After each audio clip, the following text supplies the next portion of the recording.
Hi there, and welcome to the very first episode of Travel Talk. I'm your host, Darren Batiste, and today we're going to get right into it and tell you a little bit about what you can expect.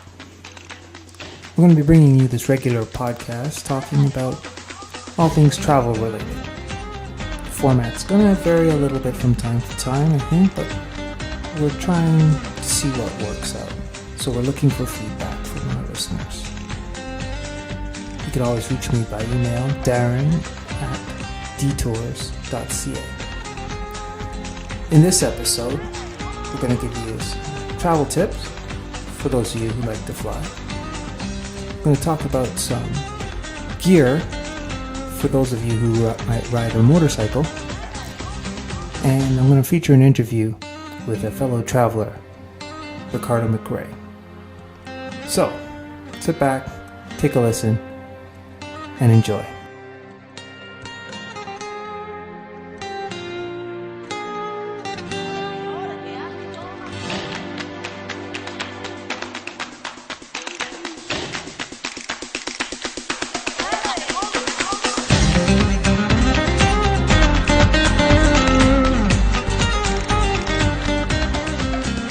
Hi there, time for some travel talk, travel tips. On each episode, I'll bring you a tip or two, either from my own experience or from fellow travelers. When traveling by airlines, you should always remember that planes can undergo some serious changes in cabin pressure, both in the main cabin and in the storage areas below. Now, why is this important to remember? Well, under pressure, some materials can expand dramatically. In fact, at times explosively, really. And one such material is toothpaste. So, the suggestion is to slip a little Ziploc resealable plastic bag around your toothpaste before you stash it in your luggage. Trust us. You'll thank us later. This tip is from Roxanne in Toronto. Thanks, Roxanne. If any listeners have a tip they'd like to share, drop me an email, darren@detours.ca. Cheers.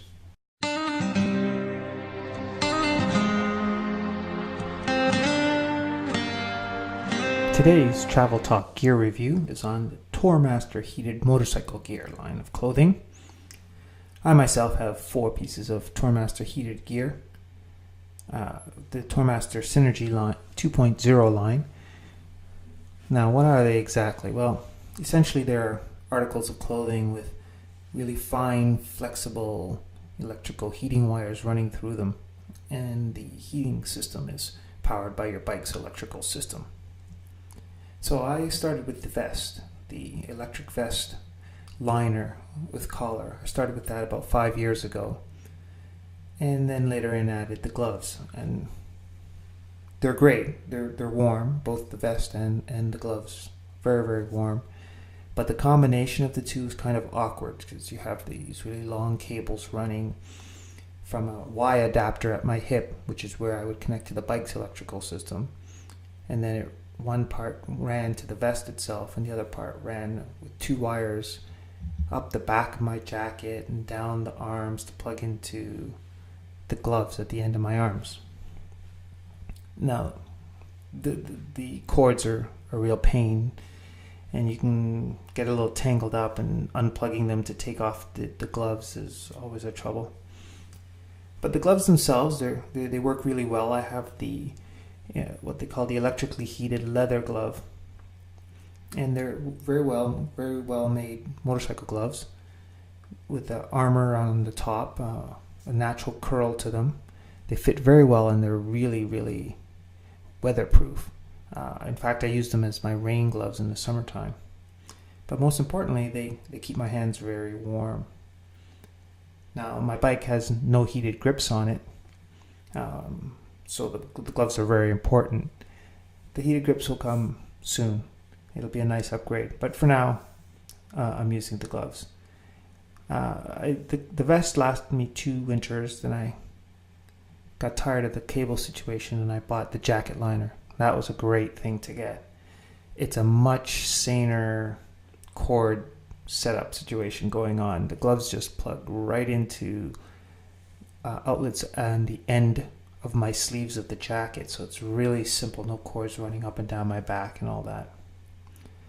I also have the electric pant liner, and they're warm. They're very, very, very warm. Very great insulation on them.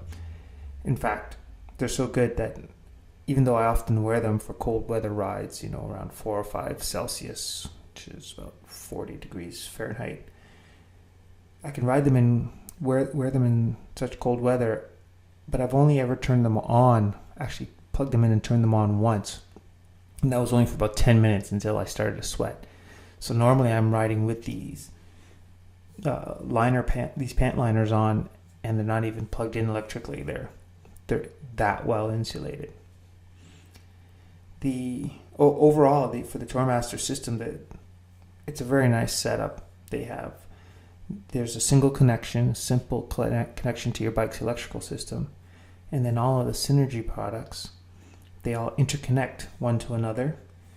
So the gloves are connected to the jacket liner. The jacket liner is connected to the electric pant, and then just one cable runs to the bike itself. Smooth, brilliant setup, very good value. All in all, I have to say I fully recommend the Synergy line of heated motorcycle gear from Tourmaster. Very good stuff.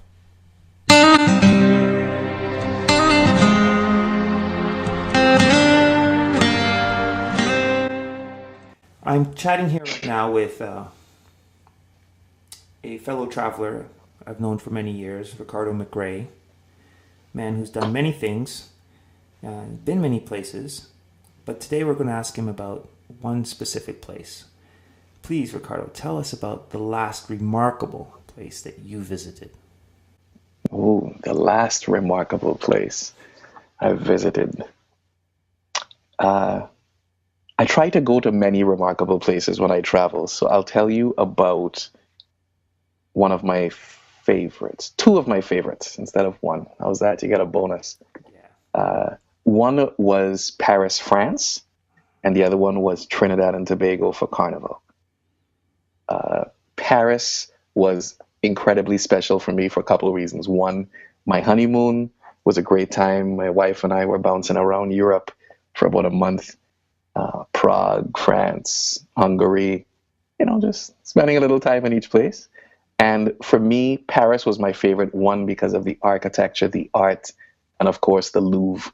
As a fine arts major from school and an artist, it was mind-blasting to be in the place and see the works of art I've only studied in books all my life, and to sneak a touch of some of them, you know what I mean? It was really, really special for me. I was just like a kid in a candy store. I was sketching and my eyes were wide, and the sheer scale and magnitude of the Louvre was phenomenal. I had no idea that this thing was as long as many city blocks and huge, just mind-blasting. The volume and quality of the art that was there, and that I could tell the Renaissance period and sculptures and paintings and Egyptian and African and European and on it went. I literally got through about half of it in 3 or 4 hours, and I'm gonna have to make another trip. I would literally go there for a week and spend my whole vacation in that place. So that was really special for me. In the Louvre, Mm-hmm. what captured your attention most? What spot did you find yourself rooted in for the longest period? It was in a sculpture garden, sort of sculpture room that had massive 10-foot, 20-foot, 30-foot sculptures in marble of, Zeus battling with a snake, or Napoleon, or, just these unbelievably detailed sculptures. And then for me, thinking about, this is actually marble. That's a stone, and someone had to carve this and have a deep understanding of human anatomy, weight, balance, muscles, flesh, and have this stone look like flesh and a snake and create the tension and also create something that had balance and had beauty and had a presence to it, that you can walk around it in 360 and it still made sense. It was captivating for me.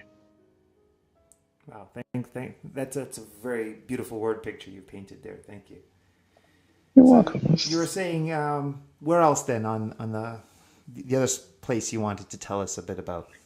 So the other place is Trinidad and Tobago, specifically a Juve fete, a breakfast fete at Carnival time. So this is just before, like the Saturday before Carnival Monday, and a breakfast fete starts at midnight and goes till 12 p.m. the next day. So you come, and the one we went to was called Shades, because you will need shades, because the sun comes up at 6 a.m. and after you've been partying for 6 hours, you're going to need some shades to look your best. So everybody came, they had on their shades. It's an all-inclusive. There was bands playing all night long. There was food, there were drinks, there were people. Everyone was having a great time. And it was all under this massive 150 foot tree that had a span of about easily 200 to 300 feet. It could cover like a baseball field. So this whole party was under this one massive tree. And the song that they played when the artist took the stage was from Kerwin Dubois, and it was called, I can't remember the name. Oh my God. Yes, that was it. I ready. Bacchanales by Kerwin Dubois. And that moment of just being there and having him take the stage and everybody sort of like pressing forward, and when everybody's getting close and jumping up, and Bacchanal, and the sun's coming up in the morning. It's about 5:30, and you're drunk, but you're not too drunk, and you're just like holding that special someone, and you're just like jamming to this, and the crowd it was just magical. It was like one of my favorite moments of our vacation in Trinidad.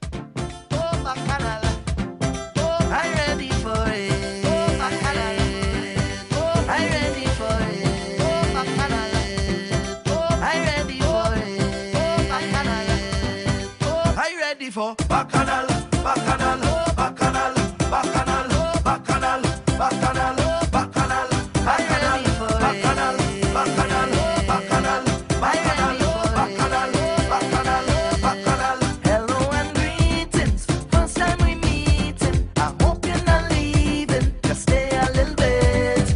I'll keep it formal, please just act normal. I grew up in the house of Bacchanal, and this was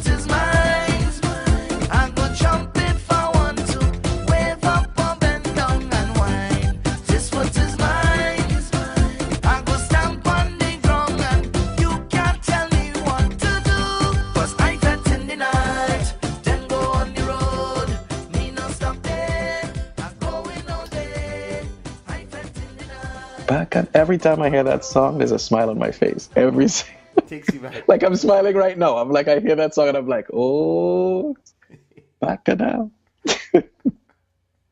So nice. Very nice. And so, how did you get to France, and how did you get to Trinidad? Oh, well, this is an interesting story. So, to get to Trinidad, we got regular price is normally about $1,000. We got a unique discount, like $400 return. So we just bought the tickets immediately, but they had 3 stopovers, which we didn't mind because we were in no rush to go anywhere or get back from anywhere. So we're like, hey, what's a few stopovers? Let's do this. So it wasn't too bad going. But if I had to go back, I would take a direct flight because I just want to get there. And in France, as we bounced between different countries, there was something called Ryanair, local airlines that would fly between countries. You've heard of this, $25 from England to France, and $20, $30, you can fly to a different country in an hour. Crazy. I would highly recommend you never do any of those because it was like a gong show of an experience. I'm like, $50 to fly. I was like, well, that's really cheap. I'm like, all right, babes, let's book it. So we get there, And because it's so cheap, there are no frills. And I don't highly recommend taking a plane that has no frills on it. Like they're literally doing bare bones. So they don't have a room for you to sit in before you board. So when you get there, you literally walk right out to the tarmac and you're standing next to planes behind a little rope. And there are people driving by and planes rolling. And you're out there at 5 o'clock in the morning going, we're waiting to get on a plane, like on the tarmac, because they don't want to pay for space in the airport. So you get on the plane, you're allowed one piece of luggage each, whether it's a carry-on or a bag. It has to fit specific dimensions. And if it's literally 1 inch outside of that, they charge you $50 to get one thing on the plane. Charge you by the pound. And that's where they make all their money. These extra, I have a handbag and a laptop. Well, one of them is going to be $50. So you can't literally carry 2 things on the plane. You get on the plane, the seats are very upright. You can't really lean them back. So you're sitting upright the whole time. Then on the plane, the strangest thing happened. The stewardess came out, they were selling nuts and drinks like if it was like a baseball game, and like, who wants $2 for this? And they were yelling and walking up and down the aisles. And when that was over, they came out with bingo tickets with a 50-50 draw. And they were trying to sell. I was like fascinated. I'm just amazed that an airline would be going, who wants in on the 50-50 draw? It's $5 for a book of 10. And they were running bingo. They were doing everything to get money from you while you were there. And when you got out, you landed in the airport. That wasn't a main airport. So it was about half an hour to 45 minutes out of the nearest city that you then had to take a bus to get to a city where you can get a subway and get back into civilization. So was it cheap? Absolutely. Would I do it again? Absolutely not. As I say, I did it twice. It was the first and last time I will fly Ryanair. Well, thank you. Thank you for those 2 snippets of your travels there. You are welcome. Great time. You're welcome. My pleasure. Thank you so much. And we'll be speaking with you again about further travels. Awesome. I look forward to it. Thank you, Darren. It was great being on. Thanks for having me.